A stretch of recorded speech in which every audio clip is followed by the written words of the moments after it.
Tuhan firman-Mu ajaib, kekal meski gunung menghilang. Tiada huruf yang gagal, tak terpatahkan siasat. Hidup seperti-Mu ya Allah, lebih dari emas. Aku bersaksi kitab-Mu, kitab yang suci. Terdengarkan firman-Mu, hibur hati yang luka. Terangilah langkahku kemanapun ku pergi. Biarkanlah firman-Mu berkuasa atasku. Ubahkanku, bebaskanku, ku mau menyenangkan-Mu. Tuhan firman-Mu ajaib, kekal meski dunia. Ubah dan bebaskan aku, mau menyenangkan-Mu. Salam jumpa pemirsa terkasih, saya menyambut Anda sekalian dimanapun Anda berada dalam episode yang terbaru, program studi harian kita, Semua Kitab Suci. Pembelajaran kita telah sampai di Kitab Mazmur, kitab puisi kedua dalam Perjanjian Lama, yaitu di Mazmur pasal 45. Untuk memulai, izinkan saya untuk menyambut tamu kehormatan di studio, hamba Tuhan Yosef Riyad. Selamat datang, Saudara Yosef. Selamat datang, Saudara Riyad. Kami juga menyambut hadirin di studio, selamat datang. Saudara Yosef, judul apa yang ingin Anda berikan untuk Mazmur ini? Judul terbaik adalah terinspirasi dari apa yang diucapkan dalam Mazmur ini, Pernikahan Raja. Pernikahan Raja. Pernikahan Raja. Oke. Judul Mazmur untuk pemimpin biduan menurut lagu Bunga Bakung dari Bani Kora, nyanyian pengajaran, nyanyian kasih. Mohon komentar Anda tentang nyanyian kasih. Ini lagu terhebat, yaitu lagu yang bercerita tentang kekasih dan tentang kasihnya. Kita bisa bernyanyi tentang banyak hal, tapi lagu abadi yang akan tetap ada tidak hanya di bumi, tetapi bahkan dalam kekalan. Adalah orang yang berbicara tentang kasih Kristus kepada kita. Dan menurut saya inilah yang meramaikan Mazmur ini, nyanyian kasih. Benar. Saya akan membacakan beberapa ayat kemudian kembali untuk bertanya. Hatiku meluap dengan kata-kata indah. Aku hendak menyampaikan sajaku kepada Raja. Lidahku ialah pena seorang juru tulis yang mahir. Engkau yang terelok di antara anak-anak manusia. Kemurahan tercurah pada bibirmu. Sebab itu Allah telah memberkati engkau untuk selama-lamanya. Ikatlah pedangmu pada pinggang, hai pahlawan, dalam keagunganmu dan semarakmu. Dalam semarakmu itu majulah demi kebenaran, peri kemanusiaan dan keadilan. Biarlah tangan kananmu mengajarkan engkau perbuatan-perbuatan yang dahsyat. Anak-anak panahmu tajam menembus jantung musuh raja. Bangsa-bangsa jatuh di bawah kakimu. Saudara Yosef, siapakah yang dibicarakan Alkitab di sini? Subjek seluruh Alkitab adalah Kristus. Dan di sini dia berbicara tentang Kristus dalam 3 gambaran atau 3 kemuliaan. Kristus mempunyai kemuliaan yang kekal sebagai Tuhan dan memiliki kemuliaan moral sebagai manusia. Yang walaupun dalam rupa Allah, melainkan telah mengosongkan dirinya sendiri dan mengambil rupa seorang hamba dan menjadi sama dengan manusia. Kemudian dia memperoleh kemuliaan kerajaan ketika dia datang pada kedatangannya yang kedua kali. Dan menurut saya kita melihat 3 kemuliaan ini dalam Mazmur ini. Misalnya di ayat 7 kita melihat kemuliaan ilahinya ketika dia berkata, tahtamu kepunyaan Allah tetap terus-terusnya dan selamanya. Pembicaraan di sini ditujukan kepada Kristus seperti yang dapat kita pahami dari Ibrani 1 ayat 8. Tapi tentang anak ia berkata, tahtamu ya Allah tetap terus-terusnya dan selamanya. Di ayat 2 kita melihat kemuliaan moralnya, engkau yang terelok di antara anak-anak manusia. Kemudian dari ayat 3 ke ayat 5, kemuliaan yang didapatnya sebagai raja yang tak terelakkan, yang tidak dapat dilawan oleh siapapun. Ketika dia berkata, ikatlah pedangmu pada pinggang, hai pahlawan, dalam keagunganmu dan semarakmu. Dalam semarakmu itu majulah demi kebenaran, perkemanusiaan dan keadilan. Biarlah tangan kananmu mengajarkan engkau perbuatan-perbuatan yang dahsyat. Anak-anak panahmu tajam menembus jantung musuh raja, bangsa-bangsa jatuh di bawah kakimu, raja yang tak terelakkan. Ketika Kristus datang, dia tidak akan menjadi raja yang lemah, yang tangannya gemetar. Terkadang kita mengeluh bahwa tangan seorang penguasa gemetar dan terkadang dia kejam. Kristus tidak akan menjadi ini dan itu, namun dia akan menghakimi semua yang jahat dengan keadilan dan ketegasan. Saya ingin berbagi dengan Anda sesuatu yang saya dengar dari seseorang yang mengaku sebagai guru Kristen. Dia pernah tampil di acara TV dan berbicara tentang Mazmur 45. Dia katakan beberapa orang mengatakan Mazmur ini adalah Mazmur Kristus Raja.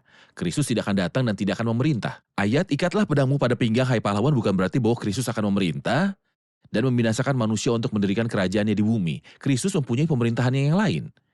Lalu dia berkata ayat ini berbicara tentang inkarnasi Kristus, bukan tentang pemerintahan dari Kristus. Pedang adalah firman Tuhan, dan pinggang adalah daging. Jadi firman itu terwujud di dalam daging. Mohon komentari hal itu dan beritahu saya bagaimana kita menafsirkan Alkitab dan bagaimana mengajarkan Alkitab. Sayangnya, mereka yang menduduki posisi guru perlu diajarkan. Misalnya dalam Lukas pasal 19 ayat yang ke-27. Kristus yang dinyatakan secara langsung berkata, "Akan tapi semua seteruku ini yang tidak suka aku menjadi rajanya, bawalah mereka kemari, dan bunuhlah mereka di depan mataku." Apakah ini Kristus yang dibicarakan di sini? Apakah dia berbicara tentang inkarnasi? Juga di Wahyu 19 ketika dia berkata, "Lalu aku melihat surga terbuka. Sesungguhnya ada seekor kuda putih dan ia menungganginya bernama Yang Setia dan Yang Benar. Ia menghakimi dan berperang dengan adil. Dia akan mengenakan jubah yang dicelupkan ke dalam darah musuh-musuhnya. Siapa yang akan dihancurkan? Mereka yang akan berkumpul untuk melawan raja, dia akan membunuh mereka dengan pedang yang keluar dari mulutnya." Artinya satu kata saja. Akan melemparkan jutaan orang ke tanah. Dia mengatakan dalam Mazmur 110, "Tuhan berkata kepada Tuhanku, duduklah di sebelah kananku sampai aku menjadikan musuh-musuhmu sebagai tumpuan kakimu." Bagaimana kita dapat memahami ayat ini dan juga sehingga mayat-mayat bergelimpangan? Hal ini sangat jelas bahwa Kristus telah datang pada kedatangan yang pertama untuk melakukan penebusan. Lalu bagaimana dengan mereka yang meremehkan keselamatan Kristus? Tidak ada. Benarkah? Masuk akalkah kalau Allah yang membinasakan orang-orang yang melanggar hukum di Perjanjian Lama tidak akan melakukan apapun terhadap orang-orang yang membenci keselamatan besar dari Tuhan? Alkitab berkata betapa lebih beratnya hukuman yang dijatuhkan atas dia yang menginjak-injak anak Allah, yang menganggap najis darah perjanjian yang menguduskannya, dan yang menghina roh kasih karunia. Supaya kita dapat mempelajari Mazmur dalam urutannya yang benar, mohon beritahu kami tentang bagian utamanya, sehingga kami dapat memahaminya dengan baik dan benar. Saya bisa lihat ada 7 kategori, semuanya terkait dengan raja. Kata raja diulang 6 kali dalam Mazmur ini. Jadi karakter pertama adalah raja. Siapa rajanya? Raja segala raja dan Tuhan segala Tuhan adalah Tuhan Yesus Kristus. Kita membaca tentang tokoh kedua di ayat 7 yang merupakan sahabat raja. Siapakah? Sahabat raja, semua orang yang beriman sejati. Alkitab berkata, sebab itu Allahmu telah mengurapi engkau dengan minyak sebagaimana kesukaan, melebihi teman-teman sekutumu. Begitu pula para sahabatnya, semua orang yang telah ditebus Kristus melalui karyanya di kayu salib. Lalu kita menemukan permaisuri. Ketika dia berkata di ayat 9, di sebelah kananmu berdiri permaisuri. Inilah mempelai wanita duniawi, karena Kristus mempunyai mempelai wanita surgawi dan juga mempelai wanita duniawi. Dari umatnya akan kembali Tepatnya dari dalam keadaan umatnya di bertobat. dunia. Kategori keempat adalah wanita terhormat. Di antara mereka yang disayangi terdapat putri-putri raja. Jadi wanita yang terhormat adalah putri raja. Terdapat putri-putri raja.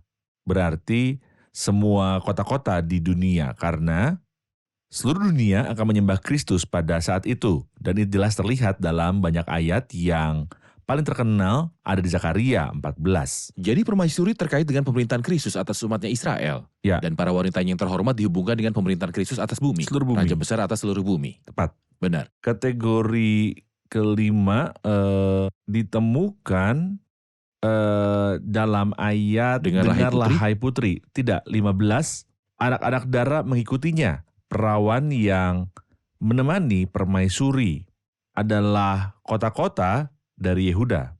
Jika Yerusalem adalah mempelai wanita, maka kota Yehuda adalah perawan yang menemani permaisuri dalam prosesinya. Ini bukanlah gambaran yang sebenarnya, melainkan gambaran kiasan.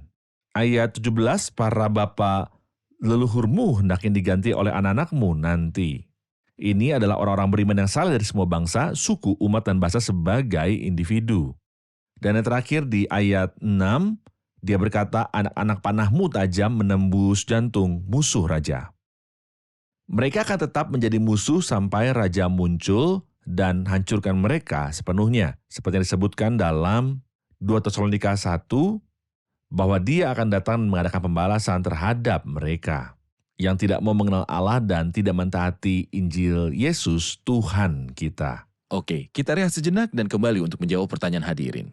Pemirsa terkasih, kami akan kembali setelah rehat. Tetaplah bersama kami. Mazmur 45 merupakan mazmur mesianis yang berjudul Suatu Kontemplasi, artinya mengarahkan dan memberi petunjuk, ditulis oleh Bani Korah. Judulnya juga menyatakan untuk pemimpin biduan menurut lagu Bunga Bakung. Ini adalah gambaran Kristus sebagai Mesias. Mazmur yang indah ini berbicara tentang kedatangan Kristus yang kedua kali. Jadi, nada dari mazmur ini berubah dari jeritan orang-orang di tengah kesusahan dan penganiayaan mereka menuju kemenangan dan kegembiraan atas kedatangan raja mereka, seperti yang dijelaskan dalam kitab Wahyu pasal 19. Berkuasa atasku, ubahkanku, bebaskanku, ku mau menyenangkanmu. Tuhan firman-Mu ajaib, kekal meskipun ubah dan bebaskan aku, mau menyenangkanmu. Kami telah kembali pemirsa terkasih untuk menjawab pertanyaan hadirin di studio. Silakan. Mazmur dimulai dengan hatiku meluap. Dan dalam Lukas 24 ayat 32, kedua murid Emmaus berkata, bukankah hati kita berkobar-kobar? Apa bedanya hati yang meluap-luap dan hati yang berkobar? Saudara Yosef, di sini dia berbicara tentang luapan hati. Dan saudara Efraim menanyakan tentang hati yang berkobar dalam Lukas 24. Apakah ada hubungan antara mereka? Sebenarnya ada kaitannya, karena ketika Anda membaca Mazmur 45, Anda menemukan bahwa ini berbicara tentang Kristus. Dan kepada Kristus, aku hendak menyampaikan sajaku kepada Raja. Ketika Anda membaca Lukas 24, Anda akan menemukan firman tentang Tuhan. Ketika pembicaraan itu berasal dari Dia dan tentang Dia, hati menjadi terbakar. Ketika pembicaraannya adalah kepada Dia tentang Dia, hati meluap. Artinya, pertama-tama aku ingin hatiku berkobar saat aku mendengarkan pembicaraannya. Tapi untuk mempersembahkan ibadah, hatiku harus meluap agar aku bisa mempersembahkan ibadah. Hatiku meluap dengan kata-kata indah. Aku hendak menyampaikan sajaku kepada Raja. Engkau terelok di antara anak-anak manusia. Jadi pertama-tama, hatiku terbakar karena perkataan Tuhan kepadaku. Dan hatiku meluap, aku bisa mempersembahkan ibadah yang memuaskan hati Tuhan. Bagus sekali. Jadi pembicaraan ini ditujukan kepada Tuhan sebagai kekasih dan idola hati. Benar. Jadi ada luapan dari hati. Tentu saja. Lidahku adalah pena seorang juru tulis yang mahir. Apa yang dimaksud dengan penulis mahir? Gambaran metaforis, Roh Kudus adalah penulis yang mahir. Yang menahan lidah kita dan memberi kita perkataan yang mungkin belum pernah diucapkan orang lain selain kami sejak hari Pentakosta sampai sekarang. Kita tidak hanya mengulang-ulang kata-kata manis yang pernah kita dengar. Kita mungkin mengulangi kata-kata orang lain, tapi juga Tuhan menggunakan lidah kita melalui Roh Kudus untuk menyusun kata-kata kita sendiri. Aku hendak menyampaikan sajaku kepada Raja, bukan komposisi orang lain. Saudara Yosef, Anda mengatakan bahwa yang disapa dengan kata-kata ini adalah Kristus. Sebab itu Allah telah memberkati engkau untuk selama-lamanya. Tapi juga di ayat 7, tahtamu kepunyaan Allah tetap untuk seterusnya dan selamanya. Bagaimana korelasi keduanya? Oke, jika Anda terus membaca ke ayat 8, sebab itu Allahmu telah mengurapi engkau. Apakah dia Tuhan atau apakah Tuhan adalah Tuhannya? Tentu saja ini sebuah teka-teki, tapi tidak bagi kita. Teka-teki itu telah pecahkan bagi kita. Di mana penyelesaiannya? Kristus telah menanyakan pertanyaan serupa. Apa pendapatmu tentang Mesias? Anak siapakah dia? Kata mereka kepadanya, anak Daud. Ini mudah, maka dia berkata pada mereka bahwa Daud memanggil dia Tuanku. Jadi, jika Daud menyebut dia tuannya, bagaimana mungkin dia anaknya pula? Tentu saja, mereka menjadi bingung dan tidak mampu menjawab. Bisakah kita menjawab pertanyaan ini atau tidak? Ya, kita bisa menjawabnya. Karena dikatakan dalam Wahyu 22 ayat yang ke-16, aku adalah tunas, yaitu keturunan Daud. Oke. Sebagai pencipta Daud, dialah akar Daud. Dan sebagai anak Daud, dialah keturunan Daud. Jadi Tuhan adalah Tuhannya sebagai manusia, dan dialah Tuhan. Dalam kelahirannya. Tepat, teka-teki itu terpecahkan. Masalah terpecahkan. Hal ini dapat diatasi ketika kita memahami Alkitab. Dan yang mengkritik Alkitab harus mengumpulkan semua bagian kitab suci bersama-sama untuk dapat memahaminya. Sebab itu Allah telah memberkati engkau untuk selama-lamanya. Ikatlah pedangmu pada pinggang hai pahlawan, dalam keagunganmu dan semarakmu. Sekali lagi saya ingin kembali ke bagian ini. Ini terkait dengan kedatangan Kristus dan penghakiman para musuh. Banyak orang katakan bahwa kita mengatakan Kristus akan menghakimi, membunuh, dan memerintah. Tapi Tuhan penuh belas kasihan, dan dia datang dengan belas kasihan. Dan dia berkata tentang dirinya sendiri, dia datang untuk menyembuhkan orang yang patah hati. Bagaimanakah kekejaman ini bisa ada dalam hati Kristus? Ini bukan kekejaman, tapi izinkan saya menyebutnya keadilan. Saat hakim mengeluarkan hukuman mati untuk si pembunuh, ini tidak berarti bahwa dia adalah orang yang sadis, berdarah, dan tidak kenal ampun. Dia menjalankan keadilan. Kristus ini adalah hakim yang adil. Dia adalah seorang raja. Dia akan kejam jika dia tidak memberi mereka kesempatan untuk bertobat, namun dia memberi mereka jutaan peluang. Tuhan tidak menghakimi siapapun kecuali dia telah bersabar padanya. Tetapi oleh kekerasan hatimu yang tidak mau bertobat, engkau menimbun murka atas dirimu sendiri. Bukan Tuhan yang melakukannya, tapi engkau lah yang menyimpan murka untuk dirimu sendiri. Jadi Tuhan adalah adil, suci, dan benar. Tentu dia adalah seorang yang penuh kasih dan penyayang. Tapi berbahaya untuk mempertimbangkan hanya satu gambar Tuhan. Itu berarti dia maha penyayang dan melupakan bahwa dia benar, atau mengatakan bahwa dia perkasa dan dia membinasakan dan lupa bahwa dia adalah kasih. Keduanya salah. Saya butuh komentar Anda pada pakaianmu. Dalam ayat 8, segala pakaianmu berbau mur, gaharu, dan cendana. Dari istana gading permainan kecapi menyukakan engkau. Apa maksud ini, Saudara Yosef? Saya ingin menghubungkan antara ayat 9 dan ayat 15. Silakan. Atau izinkan saya mengatakan 14 dan 15. Apakah pakaian Kristus dan pakaian permaisuri? Pakaian permaisuri di ayat 14 dan 15. Keindahan belaka putri raja itu di dalam pakaiannya berpakankan emas. Pakaiannya dijahit dengan emas, dengan pakaian bersulam berwarna-warna ia dibawa kepada raja. Bagaimana mungkin sang permaisuri mempunyai pakaian indah yang ditenun dengan emas? Karena pakaian Kristus adalah segala pakaianmu berbau mur dan gaharu dan cendana. Saya bisa melihat pada pakaian yang wangi mur sepanjang hidup Kristus, yang penuh dengan penderitaan. Gaharu berbicara tentang kematian. Ketika Kristus mati, Nikodemus datang membawa campuran mur dan gaharu. Kemudian cendana tidak hanya berbicara tentang kebangkitan Kristus, tapi juga tentang kenaikan Kristus. Jadi kisah Kristus ketika dia telah bermanifestasi dalam daging dan menderita, ketika dia mati dan dikuburkan. Ketika dia telah bangkit dan naik melambangkan pakaian Kristus yang beraroma mur, gaharu, dan cendana. Sebagai imbalannya, pakaian kami menjadi ditenun dengan emas. Benar. Kita rehat sejenak dan kembali untuk menjawab pertanyaan hadirin. Pemirsa terkasih, kami akan kembali setelah rehat. Dan saya mendorong Anda jika Anda memiliki pertanyaan ataupun pernyataan, silakan kirimkan pada alamat yang akan muncul di layar. Kami akan segera kembali. Bebaskanku, ku mau menyenangkanmu. Tuhan firman-Mu ajaib, kekal selamanya. Ubah dan bebaskan aku, mau menyenangkanmu. Kami telah kembali pemirsa terkasih untuk melanjutkan studi tentang kitab Mazmur dan kita akan menerima pertanyaan hadirin. Silakan. Dari istana gading permainan kecapi menyukakan engkau. Apa yang dimaksud dengan istana gading? Apa yang dimaksud dengan istana gading? Dari istana gading permainan kecapi menyukakan engkau. Kita tahu bahwa dunia saat ini sedang mengeluh. Segala makhluk sama-sama mengeluh dan sama-sama merasa sakit bersalin.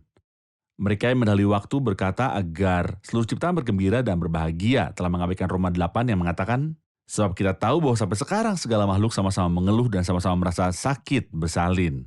Tetapi karena makhluk itu sendiri juga akan dimerdekakan dari perbudakan kebinasaan dan masuk ke dalam kemerdekaan kemuliaan anak-anak Allah.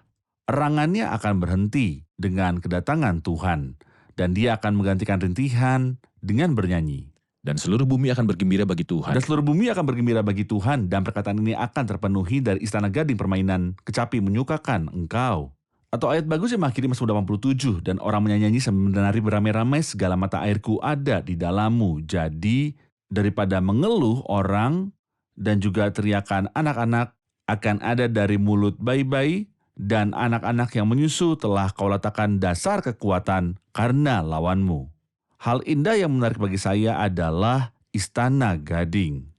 Gading tidak seperti emas. Emas adalah logam yang diekstraksi dari lapisan tanah bawah. Tapi gading berasal dari organisme hidup yang mati, yaitu gajah, agar kita dapat gadingnya. Dan kita perhatikan bahwa Salomo pada zamannya membangun tahta gading. Dan Ahab membangun rumah gading. Namun Kristus yang menjadi korban terbesar tidak membangun tahta atau rumah, tapi istana yang tidak terhitung jumlahnya, istana gading. Tapi dari istana gading, pengorbanan telah dia korbankan untuk kita akan membalasnya dengan memuji dan bernyanyi. Dari istana gading, Kristus akan bergembira dengan senar, orang-orang tebusan yang akan bermain dan bernyanyi untuknya. Saudara Yosef, di ayat 7, tahtamu kepunyaan Allah tetap untuk seterusnya dan selamanya. Dan kita tahu kerajaan 1000 tahun Kristus itu ditentukan dalam jangka waktu tertentu, yaitu 1000 tahun. Bisakah kita merekonsiliasi antara 1000 tahun dan selama-lamanya? Apakah itu dua macam atau perpanjangan dari masa pemerintahan atau bagaimana? Ya, dia akan memerintah selama 1000 tahun, tapi ini tidak berarti bahwa dia akan tetap menjadi raja setelah 1000 tahun. Artinya bahwa pemerintahan itu termasuk pemerintahan akan berlangsung selama 1000 tahun. Namun kekekalan di mana kebenaran berdiam, akan ada pemerintahan tanpa pemerintahan. Seperti keluarga kerajaan di Inggris, ia akan memerintah namun tidak memerintah. Ya. Jadi Kristus akan memerintah selama-lamanya. Untuk memperjelasnya, mari kita pergi ke Wahyu pasal yang ke-20 ayat 6. Dia mengatakan bahwa orang-orang beriman akan menjadi imam-imam Allah dan Kristus, dan mereka akan memerintah sebagai raja bersama-sama dengan dia 1000 tahun lamanya. Juga dalam Wahyu 22 ayat yang ke-5, dia berkata, sebab Tuhan Allah akan menerangi mereka dan mereka akan memerintah sebagai raja sampai selama-lamanya. Maka orang-orang yang beriman akan memerintah selama 1000 tahun dan setelah itu mereka akan memerintah selama-lamanya. Kami akan memerintah tapi kami tidak akan memerintah. Dikatakan juga tentang Kristus dalam kitab Wahyu bahwa pemerintahannya akan berlangsung selama 1000 tahun. Namun dikatakan juga dengan demikian kepada kamu akan dikaruniakan hak penuh untuk memasuki kerajaan kekal, yaitu kerajaan Tuhan dan Juru Selamat kita, Yesus Kristus. Artinya kerajaannya akan ada, tidak ada akhir. Karena dalam kekekalan dialah yang akan memerintah. Tanpa perlu memerintah karena kebenaran akan tetap ada dalam keadaan kekal. Saudara Yosef, saya perlu komentar praktis mengenai ayat mulai dari ayat 11. Dengarlah hai putri, lihatlah dan sendingkanlah telingamu. Lupakanlah bangsamu dan seisi rumah ayahmu. Biarlah raja menjadi gairah karena keelokanmu, sebab dialah Tuanmu. Sujudlah kepadanya. Apa penerapan praktis dari ayat-ayat ini bagi orang-orang beriman? Saya melihat di dalam dua gambaran, saudara ayat. Gambar Ribka dan gambar Rut. Ribka melupakan bangsanya sendiri dan rumah ayahnya. Ketika mereka berkata kepadanya, maukah kamu pergi dengan pria ini? Menikahi Ishak, dia berkata, saya akan pergi. Dia segera menyetujuinya. Aplikasi gratisnya adalah saat aku pergi ke surga. Aku tidak peduli dengan apapun yang aku tinggalkan, tapi aku peduli pada orang yang akan aku datangi. Lupakanlah bangsamu dan sisi rumah ayahmu. Biarlah raja menjadi gairah karena keelokanmu. Kita melihat gagasan yang sama dalam diri Rut. Dia pergi, ayah, ibu, dan rumahnya, dan pergi menemui orang yang belum dia kenal sebelumnya. Tapi dia berkata kepadanya, sekarang kau menunjukkan kasihmu lebih nyata daripada yang pertama kali itu. Ketika kamu lupa segalanya dan terikat pada Boas, dan menurut saya, arti sederhananya adalah bahwa hati kita tidak boleh peduli dengan apapun yang kita tinggal, melainkan orang yang akan kita tuju dan orang yang terikat dengan kita yang adalah Kristus. Anda mengatakan para sahabatnya adalah orang yang dicintainya di sekitarnya. Dan ada tertulis tentang Tuhan bahwa dia adalah sahabat Allah, artinya dia sangat dekat dan intim dengan Tuhan. Dan kita pun sudah berada dalam kedekatan dan keakraban yang sama dengan dia. Beritahu kami tentang transisi ini yang membuat kita dekat dengan Tuhan dan menjadikan kita sahabatnya. Mohon jelaskan secara praktis. Seseorang berkata bahwa menurut Injil Yohanes, Kristus ada di pangkuan Bapa, tetapi anak tunggal Allah yang ada di pangkuan Bapa. Yohanes adalah di pangkuan Kristus. Dia ada di pangkuan ini, yaitu di pangkuan Bapa. Kita telah menjadi mitra, teman dari pendamping ini dari Tuhan semesta alam. Faktanya ini adalah sebuah keistimewaan yang luar biasa. Dan apa yang dimaksud dengan itu adalah kita tetap berpegang padanya. Dan jangan pergi kemanapun tanpa dia. Dan tidak bersedia pergi ke tempat di mana dia tidak akan ada bersama kita. Untuk menjadi sahabat, mitra, dan teman, dan berjalan bersama yang mulia ini yang mencintai kita adalah hal yang luar biasa. Baik, terima kasih Saudara Yosef. Saya tahu ada banyak hal dalam Mazmur ini, tapi kami hanya menyemangati permisa tercinta untuk mencoba mempelajari Mazmur ini. mengandalkan Roh Kudus agar mereka memperoleh kekayaan dari firman Tuhan yang hidup ini. Tentu Tuhan saja. memberkati, sekarang kita akan mendengarkan komentar dari hadirin. Apa yang telah Anda pelajari hari ini? Agar dia menandai kita dengan pakaian kebenaran, pakaian yang ditenun dengan emas, dia telah memakai pakaian mur dan gaharu, kesakitan dan kematian. Merenungkan dalam keagungan dan sifat-sifat Tuhan menjadikan kita masing-masing seorang seniman yang mampu mengungkapkan ketepatan Tuhan melalui pengamatan dari hidupnya. Oke. Kita seharusnya tak peduli dengan apa yang kita tinggalkan, tetapi kita harus melihat apa yang kita dapatkan. Terima kasih, Tuhan berkati. Terima kasih Saudara Yosef. Tuhan berkati. Kita lanjutkan diskusi di episode selanjutnya. Pemirsa terkasih, saya ingin mengingatkan Anda kembali dengan pembicaraan terkait kemuliaan Kristus pada episode hari ini. Dia adalah Tuhan, tahtamu kepunyaan Allah tetap untuk seterusnya dan selamanya. Kemuliaan moralnya sebagai manusia yang hidup di bumi ini tanpa dosa, engkau yang terelok di antara anak-anak manusia. Kemurahan tercurah pada bibirmu. Dia telah menunjukkan kemurnian mutlak, kebaikan, dan rahmat. Kemuliaan kerajaannya diperoleh, dia akan menjadi seperti itu, seorang raja yang hebat, tidak hanya atas rakyatnya yang akan kembali kepadanya dengan pertobatan, tapi juga raja besar atas bumi. Jika Anda menerima Kristus sekarang sebagai juru selamat, Anda akan menikmati kemuliaan ini bersamanya. Dan ketika dia akan memerintah bumi, Anda juga akan memerintah bersamanya. Jika Anda sekarang menolak Kristus sebagai juru selamat, tidak ada yang tersisa bagimu selain menanggung hukuman di hadapannya sebagai hakim yang adil. Anda harus memilih untuk menerima dia sebagai juru selamat pribadimu atau berdiri di hadapannya untuk dihakimi. Mohon untuk memahami dan bijak dan terimalah Kristus untuk keselamatanmu dalam kekekalan. Sampai jumpa di episode selanjutnya. Tuhan besertamu.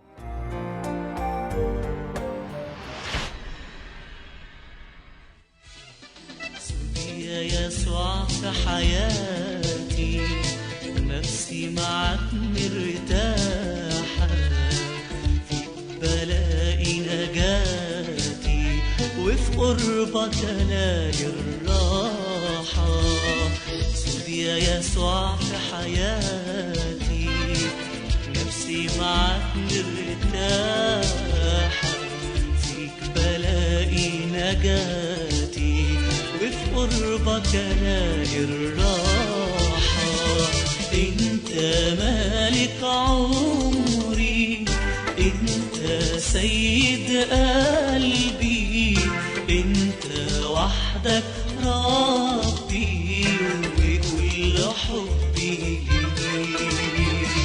انت مالك عمري انت سيد قلبي انت وحدك ربي وكل حبي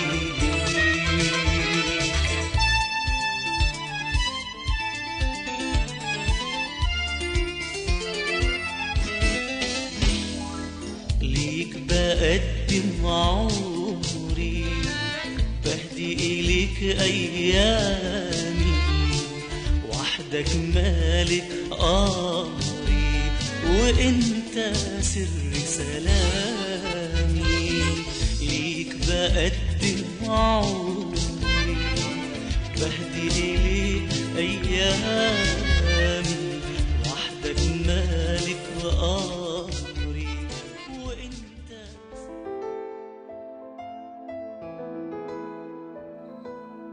Tuhan firman-Mu ajaib kekal meski gunung menghilang. Tiada huruf yang gagal tak terpatahkan siasat. Hidup seperti-Mu ya Allah, lebih dari emas.